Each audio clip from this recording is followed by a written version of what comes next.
नमस्कार. महाज्ञान या यूट्यूब चॅनलवर आपले हार्दिक स्वागत आहे. एकल महिला योजना या टॉपिकवर मागे बनवलेल्या व्हिडिओला असंख्य माता भगिनींनी खूप सारा प्रतिसाद दिला, लाईक केले व आपले काही प्रश्न कमेंटद्वारे देखील विचारले. त्यामुळे आम्हाला तुमच्या या प्रतिसादाबद्दल प्रेरणा मिळाली व आज आम्ही हा दुसरा व्हिडिओ घेऊन येत आहे. तुम्ही जर पहिला व्हिडिओ पाहिला नसेल तर आय बटनवर क्लिक करून तो व्हिडिओ नक्की बघा व खाली त्या व्हिडिओची डिस्क्रिप्शनमध्ये लिंकसुद्धा दिलेली आहे. आज आपण पाहणार आहोत की राज्य सरकारने एकल महिलांसाठी सर्वसमावेशक असे धोरण तयार करण्यासाठी एक समिती नेमली आहे. या समितीमध्ये नेमके कोणकोणते कर्मचारी व अधिकारी असणार, ते कर्मचारी एकल महिलांची माहिती नेमकी कशा प्रकारे घेणार, सर्व काही जाणून घेणार आहोत या व्हिडिओमध्ये. तर व्हिडिओ शेवटपर्यंत अवश्य बघा व चॅनलवर जर पहिल्यांदाच आलेला असाल तर चॅनलला देखील सबस्क्राईब करा. चला तर मग अधिक वेळ न घालवता व्हिडिओला सुरुवात करूया. राज्य शासनाने महिला व बालविकास आयुक्तांच्या अध्यक्षतेखाली एक समिती स्थापन करण्याचा निर्णय घेतला आहे.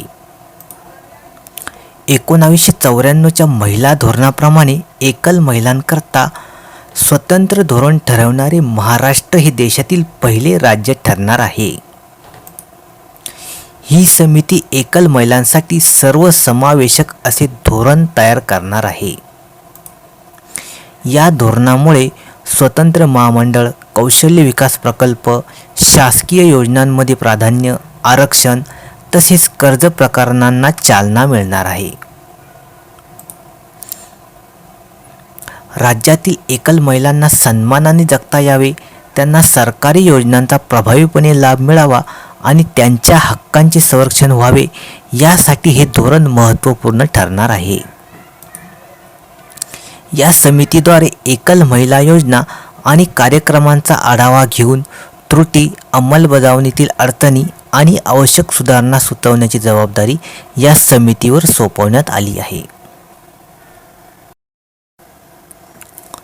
तसेच आर्थिक स्वावलंबन, आरोग्य सुविधा, शिक्षण, पुनर्वसन आणि कायदेशीर सहाय्य या संदर्भातील उपाययोजनांचा अभ्यास देखील या समितीद्वारे केला जाणार आहे. याबाबतचा शासन निर्णय देखील 22 मे 2026 रोजी प्रसिद्ध करण्यात आला आहे.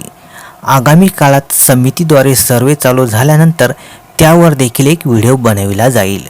व्हिडिओ आवडला असेल तर नक्कीच लाईक करा, शेअर करा व चॅनलला अजून देखील सबस्क्राईब केले नसेल तर सबस्क्राईब करून घ्या. धन्यवाद.